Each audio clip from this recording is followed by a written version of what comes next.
Bonjour à toutes et à tous et bienvenue à votre deuxième numéro de 5 questions pour vous. 5 questions pour vous est votre émission qui va à la rencontre d'une personnalité d'ici ou d'ailleurs qui viendra répondre à vos questions. Des questions que vous nous aurez envoyées et que nous avons réunies dans un bocal. Il a du talent à revendre, c'est un artiste musicien émérite avec plus de 20 ans de carrière et nous l'avons nommé et reçu pour vous David le combattant. Bonsoir David. Bonsoir. Comment ça va? Oui, ça va bien. Ok. Bonsoir aux téléspectateurs et bonsoir à vous. D'accord, merci beaucoup. Alors, le principe de l'émission, je te l'explique très rapidement. Yeah. Donc, nous avons reçu des questions de nos téléspectateurs, de tes fans, et ces questions sont réunies là, dans ce bocal devant toi. Et tu vas choisir parmi toutes ces questions-là 5, Yeah. avec ta main innocente. Yeah. Voilà, et tu vas y répondre. Bon, tu as le choix. Tu peux décider de ne pas répondre à une seule question, c'est le joker. Je vais voir, mais je pense que je vais tout répondre. C'est très important de dire la vérité quand il s'agit de le dire. Ok. Alors, il faut dire que on te connaît beaucoup, énormément pour avoir fait partie du groupe Face au combat. Yeah. C'est un groupe avec lequel tu as évolué depuis les années 2000. Donc, vous avez fait 15 années ensemble là. Donc, vous avez fait 4 albums ensemble. Vous avez tourné dans le monde entier. On vous a vu donc en Europe, en France, en Amérique, au Brésil. Hein. Je me rappelle que vous avez fait un tabac monstre dans un festival au Brésil. On s'en souvient tous. Voilà, mais aujourd'hui, la page est tournée. Face au combat, c'est d'abord les expériences aussi, les partages. Et c'est aussi, notamment frère Malcolm, c'est aussi un grand frère qui a beaucoup fait pour moi dans la vie parce que il m'a devancé dans la musique et à l'époque, c'est celui-là aussi qui me donnait des conseils à ce qui concerne le rap, à ce qui concerne le comportement même scénique, tout ça. Donc pour moi, c'est des expériences, pour ne pas être ingrat, c'est des expériences et des belles expériences pour moi aussi. Exactement. C'est vrai que nous n'avons pas parlé de ton implication dans le théâtre parce que tu es sur les planches et tu tournes énormément. Tu as été donc dans plusieurs festivals en Europe, voilà, où tu fais l'acteur. Et tu chantes aussi parce que ça te rattrape toujours. Oui, David le combattant aussi, c'est celui aussi qui joue un peu le théâtre, c'est celui aussi qui joue la guitare, c'est celui aussi qui chante a cappella, c'est celui qui chante sans micro, le metteur en scène Aristide Tarnarda. La plupart des festivals, même que ce soit des centaines, 500 personnes dans la salle, on ne chante jamais avec des micros, on ne joue jamais avec des micros. Lui, il aime quand c'est naturel. Et Dieu merci, notre première pièce, notamment où il y a Malcolm dedans, et si je les tire tous, madame, on a fait beaucoup de pays avec ça. On était au festival aussi, le plus grand festival du théâtre en Europe, et que la pièce a décroché aussi une tournée africaine, un peu comme le prix RFI, mais une tournée africaine où on a eu à faire au moins minimum 10 pays. Voilà, et à travers le monde aussi, il m'a recontacté, j'étais dans une autre pièce du théâtre au Congo. On a fait la création au Congo, où ça parle de l'or du Congo, ça parle du pétrole, ça parle de la forêt, ça parle de la richesse que le Congo a et qu'ils ont du mal. Ça parle du coltan, que le coltan aussi qui existe partout dans nos téléphones. Sans le coltan, le téléphone ne peut pas fonctionner. Et ça se trouve chez nous en Afrique. Et ça se trouve chez nous en Afrique, notamment le Congo, c'est l'un des plus grands producteurs du coltan. Donc c'est pour dire un peu, David le combattant, à 70%, c'est un artiste. Et moi, pour moi, la musique est engagée. Même quand on parle d'une chanson d'amour, c'est engagé, mais 90%, je suis un artiste, surtout qui parle de l'Afrique, qui parle des richesses africaines, qui parle de politique et aussi qui parle de la vie en général. On le sent. On le sent, il suffit de t'écouter parce que tu es tellement passionné. Et c'est vrai que l'on dit souvent que rien de bon ne peut se faire sans un peu de passion. Et de la passion, tu en as à revendre. Hein, tu parles de ton art avec tellement de maîtrise, tellement d'amour, tellement de passion que tu ne peux que réussir. Mais est-ce que ça a toujours été comme cela? On va revenir peut-être aux origines de David le combattant. Oui. Je parle de depuis la naissance. Et ma maman Goumanché, papa, moi aussi de couper là. Et on est 5 de la mère et malheureusement aujourd'hui il y a la grande sœur, d'ailleurs même qui est dans les télévisions, vous avez vu dernièrement les gens qui amenaient les gens à la mer qui ont eu des problèmes, celle qui se nommait Malgoubri Aïssa, c'est ma grande sœur, c'est elle qui s'est suicidée en Arabie Saoudite, si je me trompe. C'est ça, malheureusement. Voilà, et qu'on est 4 aujourd'hui. Voilà, paix à son âme, on dit. Voilà, merci. On est 4 aujourd'hui, qu'aujourd'hui aussi, papa fonctionnaire, maman, elle était femme de ménage à la maison, paix à son âme aussi, la mère n'est plus là, le papa qui est là actuellement. Et papa fonctionnaire aussi à la retraite, ou un peu aussi dans la politique avant, qui était notamment ADF, EDA. C'est ça. Voilà, donc j'ai été à l'école aussi, jusqu'au CM2. Malheureusement, le papa avait des problèmes politiques qui étaient hors du pays au Ghana, qui étaient réfugiés au Ghana.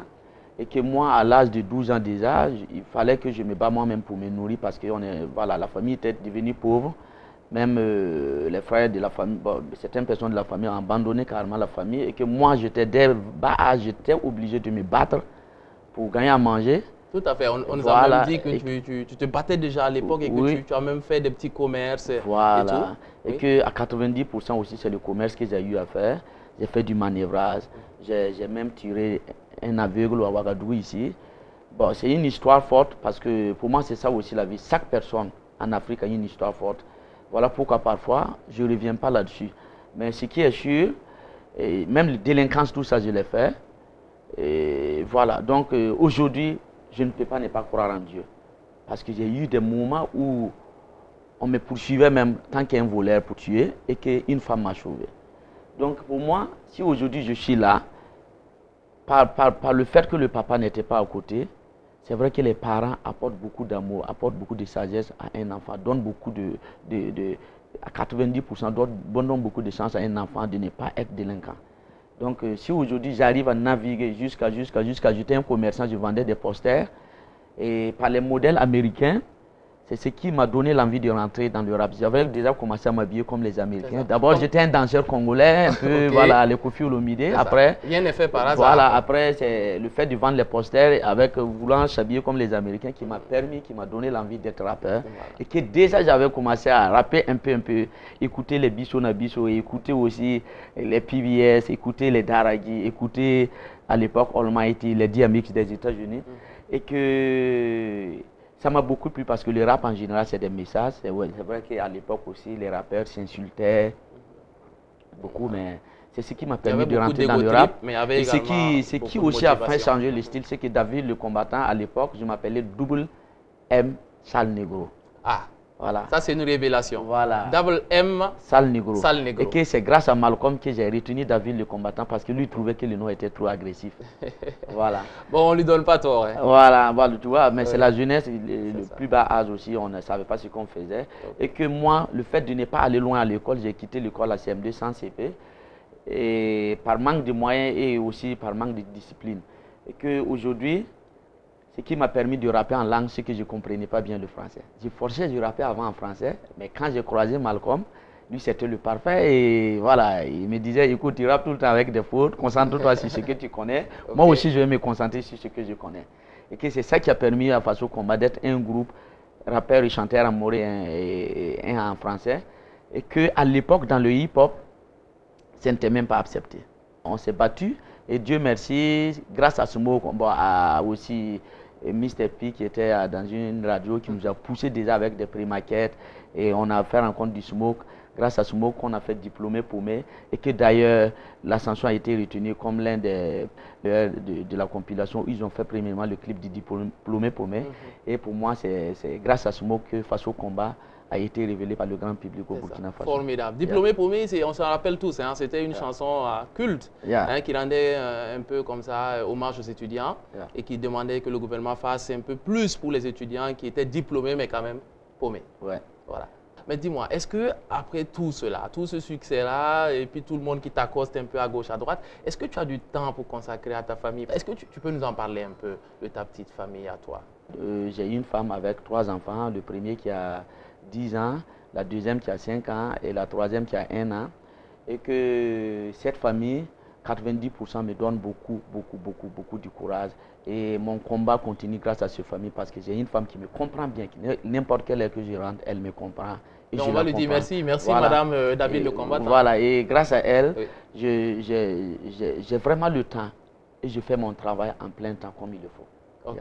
Mais formidable. Alors, je pense que, chers amis téléspectateurs, David le combattant qui est avec nous donc encore pour un bout de temps parce qu'il est venu pour vos questions qui sont là. Je pense que David, si tu es prêt, on va y aller avec les questions avec plaisir de tes fans. Alors, je vais t'ouvrir le bocal et puis ben, tu vas plonger la main et tu vas choisir parmi toutes ces questions-là une question, une première. Ok, déjà là. Tu vas m'aider, hein? Voilà, C'est du donc, français, donc... il n'y a pas de problème. Accepteriez-vous de jouer un rôle d'homosexuel dans un film et pourquoi? Sincèrement, je n'encourage pas et je ne suis pas sûr, je ne pourrais pas le faire. Parce qu'il faut être franc avec toi-même. Moi, je suis un artiste qui est carrément contre ça et qui n'est pas d'accord parce que le monde, sans la femme ou sans l'homme, le monde n'existerait pas.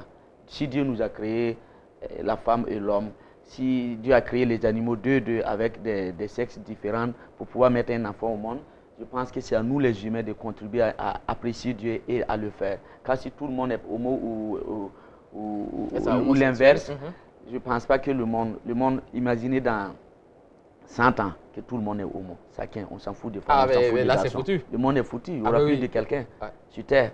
Donc, on n'a qu'à être honnête, mais c'est vrai que chacun est libre. Mais parfois, l'homme, c'est ça. En Europe, il y a tellement de choses.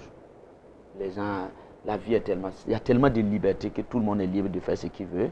Et voilà, je ne suis pas contre la liberté de qui que ce soit, mais moi, je ne suis pas pour ça. Ok. Ça a le mérite d'être clair. Ne proposez pas un rôle d'homosexuel à David le combattant, c'est tout dit, c'est non, c'est niet. Hein? Alors, donc, on va procéder à la deuxième question. Deuxième tirage. D'accord. Pour vous, David le combattant, c'est quoi aimer sa compagne? Tu peux aimer parce qu'elle est belle. Tu peux aimer parce qu'elle est teint clair, elle est teint noir. Tu peux aimer parce qu'elle est grosse, parce qu'elle est maigre. Et notamment, je ne suis pas forcément... C'est maman qui me disait avant que j'aimais les femmes claires. Parce que j'avais une tante qui est claire, que tout le temps, moi, je l'appréciais. Elle dit que toi, mon petit, tu aimais les femmes claires. J'étais mineur à l'époque. Et aujourd'hui, ma femme, elle est teint clair. Peut-être que c'est le goût. Sinon, pour moi... Elle n'avait pas tort alors? Oui, peut-être parce qu'aujourd'hui, je me dis qu'elle n'a pas tort. Mais pour moi, je n'ai pas forcément ce truc-là. Que ce soit une grosse femme ou une maigre, ou teint clair ou teint noir, pour moi, c'est le caractère. Et j'ai besoin d'une femme qui me comprend dans ce que je fais. Et qu'il ne faut pas que moi aussi j'abuse. Il faut que aussi moi je la comprenne, qu'elle est un être humain et qu'elle a le droit aussi d'avoir du respect. Et quelles preuves d'amour tu apportes à ta femme comme ça, David? Oui, les preuves d'amour, je suis là quand elle a besoin de moi. Et quand elle ne se sent pas bien, même si je n'ai pas les moyens, quel qu'en soit ce que je veux faire, il faut que je la soigne dans les bonnes conditions. Et voilà, et quand je voyage, je l'amène des cadeaux. Je l'amène me distraire parfois dans le cinéma, tout ça, aller voir des cinémas. J'essaie même parfois, quand je suis coincé dans mes problèmes, je l'appelle, je m'assois avec elle, je dis, tu vois, moi j'ai ce problème-là, qu'est-ce que tu en penses? Tu prends son avis, tu voilà, la je prends son avis, et voilà. Donc pour moi, c'est une complicité, et que parfois, quand moi-même je ne me sens pas bien, c'est elle qui s'occupe de moi. Ouais, donc pour moi, c'est très très important, et ça contribue beaucoup à être heureux dans la vie. Ok, formidable. Ça fait 2 questions. C'est vrai que tes fans, là, ils ont ces questions. Hein? Je t'assure, là. D'accord. Donc, on va procéder. Troisième tirage. Voilà. Alors, troisième question. Quel est votre vœu le plus cher? On a beaucoup de vœux, mais j'aime tellement ma musique que parfois, tout ça revient sur la musique. Mais mon vœu, c'est d'arriver à être un homme très important dans le monde, vivre de mon art et être dans le classique de la musique burkinabé. Demain, quand on parle d'un artiste au Burkina, on dirait qu'il y avait telle personne. Mon vœu que l'Afrique aussi arrive à se repérer, se trouver une bonne voie. Mais veut que vraiment l'Afrique arrive vraiment à être indépendant. Et que tout ce qu'on a comme de richesse en Afrique, qu'on puisse vraiment le vendre comme il peut, comme il faut. Qu'on soit libre dans le monde, d'exporter nos richesses comme on veut et qu'on ne dépend pas de quelqu'un. C'est très difficile et qu'on a vu la Chine, on a vu l'Inde qui ont vécu des crises, mais ils se sont battus jusqu'à avoir une certaine liberté. Et mais veut aussi que l'Africain aussi sache qu'il doit contribuer à changer les choses. Ouais. Ok, formidable. Toujours un combat militant à mener. Alors, moi j'aimerais que l'on fasse une petite pause. On en est à 3, nous sommes d'accord? On va faire une petite pause et je vais te faire voir quelque chose. Nous avons rencontré quelqu'un, quelqu'un qui te connaît très bien. Et la personne se prononce sur toi. Ah, là, voilà. Donc, nous allons l'écouter. Et puis après, tu nous diras ce que tu en penses. Ok, c'est parti. C'est vraiment un combattant. Un homme qui a un très grand cœur, au fait. Et chaque jour, pour lui, c'est un perpétuel combat. Et je pense que le nom même définit carrément la personne. Et côté humain, il a un très bon cœur. Il est tout le temps là pour ses amis. Il fait beaucoup pour ses amis, pour sa famille et tout ce qui s'ensuit. Ok, alors voilà, donc c'est Ouedraogo Abdoul, Yeah. voilà, qui est ton ami. D'ailleurs, dans mes chansons, que je dis souvent, basta la boule de neige. Basta C'est la lui, boule de parce neige, que ok. c'est l'amitié aussi, c'est ça. Et je l'ai écouté, ça me va droit au cœur. Bon, il n'a pas menti. Parce Ok. que moi-même, parfois, je me rappelle que dernièrement, M. Abdoulaye m'a appelé, mon ami, me dit, David, je me demande, parfois il faut te détendre, il faut vivre. Tu as tellement de pression de travail, même avec ton staff. Tu as des pressions de travail. Ta famille, tu as chaque jour, c'est tout le temps du travail, le travail. Il faut qu'on avance, il faut qu'on arrive à faire ça. Tu n'es jamais satisfait. Il y a un moment qu'il faut te retirer, il faut te ressaisir parfois. Et laisser les choses venir elles-mêmes doucement. Mais j'ai l'impression que tu veux vite sauter, tu es tout le temps, tu vis plus David. Il m'a appelé, il m'a dit ça. Et voilà, je vois qu'il a répété que c'est quelqu'un qui... Donc c'est vraiment quelqu'un qui compte. Exactement, il n'y a pas de mensonge dedans. Je suis jamais satisfait. C'est ça. Chaque jour que Dieu fait, je vais aller loin, je vais donner le meilleur, je vais gagner mieux. Ouais. C'est vrai, c'est ce qu'il nous a dit, il nous a répété ça maintes fois. Ouais. Mais est-ce que, David le commandant, tu n'as pas un défaut? Parce qu'il nous revient que tu es quand même quelqu'un d'assez nerveux. Là. Alors, celui qui a dit ça me connaît vraiment. Nous allons l'écouter et tu réagis après. On fait ça? Ouais, ça me convient. D'accord, super, c'est parti. Son exigence fait que souvent, quand tu n'arrives pas à le suivre, fait que non, tu vois ça comme un défaut. Parce que là, il est vachement exigeant dans le travail et dans beaucoup de choses aussi. Donc, ça fait que ça crée souvent un déséquilibre entre les gens et lui. Donc, ça fait que souvent, si tu ne le connais pas et que tu n'arrives pas à vraiment capter ce qu'il veut réellement, tu vas prendre ça comme un défaut, en fait. Hormis ça, ils ne sont pas faciles aussi. Ça fait à peu près 4 ans de cela, nous étions assis dans un maquis. Bon, lui et moi, on causait avec des petits frères du quartier. Et tout d'un coup, bon, comme c'est un artiste, bon, une star, les gens veulent le côtoyer. Donc je m'étais levé, j'étais en communication, je m'étais levé. Et tout d'un coup, il y avait un gars dans le maquis qui est venu s'asseoir à côté de lui, juste à ma place, au fait. Et après moi, je suis arrivé. Le gars ne lui parlait pas. En fait, le gars, il ne faisait que le regarder. En fait, un gars qui a vu son artiste, son idole, et bon, tout d'un coup, il le regarde, il n'avait rien à lui dire. Et pour lui, bon, le gars, il était avec mes petits frères. Bon, moi, je suis arrivé, le gars, il est assis à ma place. Je ne sais pas qui il est, je suis là, je le regarde. En temps, je le touche, j'ai dit, mais mon frère, c'est ma place. Le gars me dit, non, lui, il est venu causer avec son artiste. Je suis là. Je sais, en fait, pour moi, je me suis levé, je viens de trouver le mec. C'est là, David me demande, tu le connais? J'ai dit, non, je ne le connais pas. Il me dit, bon, je pensais qu'il était avec tes petits frères. J'ai dit, non, en fait, je demande à mes petits frères, vous le connaissez? Ils me disent non. C'est là, il me dit, non, en fait, lui, il était venu juste voir, causer un peu avec David. J'ai dit, mais c'est ma place, tu peux t'asseoir à l'angle. Et le gars, il ne voulait pas se lever. Non, mais David s'est mal comporté ce jour. Jusqu'à un certain, les gars du maquis pensaient que c'était David et moi, on voulait se cogner, quoi, en fait. Pourtant, c'est le gars que David voulait cogner. Moi, en fait, j'essayais de le calmer un peu. Et tout le maquis était carrément autre chose, quoi. Et David et son gars, ils sont en palabre aujourd'hui, tout. Donc, nous sommes sortis après. Bon, il est revenu demander pardon aux gens et tout. Voilà, alors donc, voilà. Donc, voici ce qu'il nous dit. Il dit que tu es très nerveux. Même si après, il ajoute que très souvent, tu n'hésites pas à demander pardon, à dire, OK, excuse-moi. Ouais, c'est un défaut, c'est un défaut. Mon problème, c'est que quand je suis sur mes vérités, je réagis sur place. OK. Moi, je pense que c'est ça mon défaut. Je ne laisse pas, tu décomptes tout de suite, je te dis sur place. Et voilà, je ne laisse pas après. Mais quand on finit le palabre, 5 minutes après, je viendrai te dire, pardonne-moi, que Dieu nous donne la santé. Ouais, donc je pense qu'il me connaît. Okay. Et par rapport à ce qu'il a expliqué, vous imaginez que quelqu'un aime ce que tu fais. Moi, c'est après que j'ai su ça. Il y avait du bruit en fait. Il y avait du bruit et qu'il vient s'asseoir, il ne parle pas avec toi. Je me demande, mais c'est qui? Il dit que lui, il ne le connaît pas, personne ne le connaît pas. Il demande sa place. En fait, ce qui a fait que j'ai réagi mal, je me rappelle, quand il voulait se lever, M. Abdoul, mon ami, a dit merci pour ta compréhension. Et puis il a dit que lui, il ne le salue pas. Okay. J'étais énervé. Pour moi, c'est un manque de respect.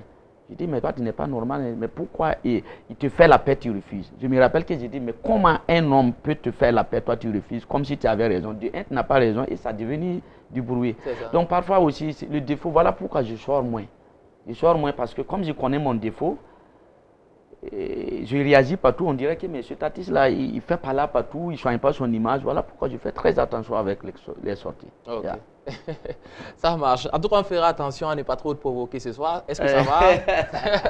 Ça va dans le canapé? Faudrait Oui, pas ça va très bien. Ça va très bien. Je viens trop doux, vos questions me vont bien. Et puis Ok, voilà, c'est la d'accord. sincérité. Ouais. Formidable. Alors, ceci étant, on lui a quand même demandé qu'est-ce qui fait avancer David le combattant tous les jours? Quelles sont tes valeurs?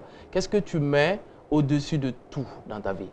Parce que je peux dire que David, il prend toute personne comme sa famille, premièrement. Voilà pourquoi il respecte beaucoup de personnes. Et voilà pourquoi il aime la justice pour tout un chacun. En fait. Et je peux dire que non, il est beaucoup plus accroché aussi à sa famille. Et ses enfants, je pense que c'est le nerf de sa vie, quoi. Souvent. Donc, souvent quand on cause, mis à part la musique, tout ce dont on peut causer, que non, ça peut prendre du temps, ce sont nos deux familles. Et le plus souvent, c'est quelqu'un qui est tellement, il veut tellement parler de sa famille que non, finalement, il ne te laisse même pas d'espace pour parler. Donc, et je pense que c'est ça qui lui fait vivre, en fait. C'est sa famille, surtout ses enfants et sa femme. Tu considères tout le monde comme Ouais. étant partie intégrante de ta famille, Ouais. et ta famille, c'est ta valeur première. Oui, c'est vrai, il n'a pas tort. Moi, maximum chaque 2 ans, moi je suis au village. Hein. Je fais minimum 15 jours. Quand on a un problème au village, on m'appelle. Même si je n'ai pas les moyens, je voulais, même si je vais prendre un prêt, les envoyer. Et pour moi, c'est important que ça soit devant ma porte. Ou parfois, je suis assis, je n'ai pas de moyens. Quelqu'un vient m'exposer ses problèmes. Parfois, on me dit que c'est des escrocs parce qu'il y a des gens qui font les fausses ordonnances, tout ça. Je dis, mais s'il est venu m'escroquer sur maladie de son enfant, ça le regarde. Mais pour moi, c'est ça. On n'oblige personne d'avoir une femme ou des enfants. Mais quand tu prends la décision de l'avoir, il faut l'assumer. Il faut l'aimer. Il faut l'aimer parce qu'aujourd'hui, tout ce qu'on fait, c'est pour nos enfants. On se bat matin, midi, soir pour nos enfants. Pour qu'ils réussissent. Les mettre dans les bonnes écoles. Donc pour moi, c'est normal, en tant qu'un être humain, qui a aimé sa maman, c'est normal que j'aime ma famille, que j'aime ma femme. Eh bien, on découvre beaucoup de facettes de toi. Ah oui. Et on va revenir aux questions des téléspectateurs. Ok. Voilà, nous étions à 3, donc on va prendre donc la 4e question. Avec ta main innocente, je suppose. Voilà. Donc, quel est le nom de votre première copine? David le combattant. Là, sincèrement, Ça fait vieux. ça fait vieux d'être. Bon, ce n'est pas grave. Je si ne tu t'en me rappelle pas de son Voilà. nom. Mais pour contenter rappelle pas de le fan qui pose cette question, on va Parce quand que même c'est lui donner... quelque chose qui date longtemps. Ok. Et que comme il n'y a pas eu de suite, j'étais trop jeune. Ce n'est pas grave. Voilà. On va lui donner le nom de madame. Elle s'appelle Yampa Aseta. Voilà, elle est musulmane. Moi, je suis catholique. Et voilà. Elle s'appelle Yampa Aseta. Okay. Elle a fini l'école sur... Elle est dans l'économie, non? Elle fait de l'économie. Ok, voilà, elle super. a fini l'école et bientôt, on verra comment on va faire pour la suite. Formidable. Mais elle viendra gérer tous les biens de son mari. Oui, voilà. ça peut être ça. Ça peut être ça. Tu vois, quand tu parles de madame comme ça, je sens la joie en toi. Oui, parce que je pense que j'ai pris beaucoup de temps et que pour être dans les relations avec une femme sérieuse, il faut l'aimer. Okay. Sinon, après, ça crée des défauts et ça joue sur les enfants. Quand on aime sa femme, on la pardonne à tout moment. On est avec elle à tout moment. On est content à tout moment. Voilà ce qui est important dans l'amour aussi. Formidable. Yeah. Formidable. Alors, il nous reste une question à tirer. Ok. Donc, on va y aller. Ok. Alors, quelle est la principale qualité que vous vous reconnaissez à vous-même? Moi, sincèrement, c'est le travail. Le travail. Sincèrement, c'est le travail. Sans mentir, c'est le travail. Et j'ai compris que sans le travail, sans les moyens dans la vie, tu n'es rien et que tu n'existes pas.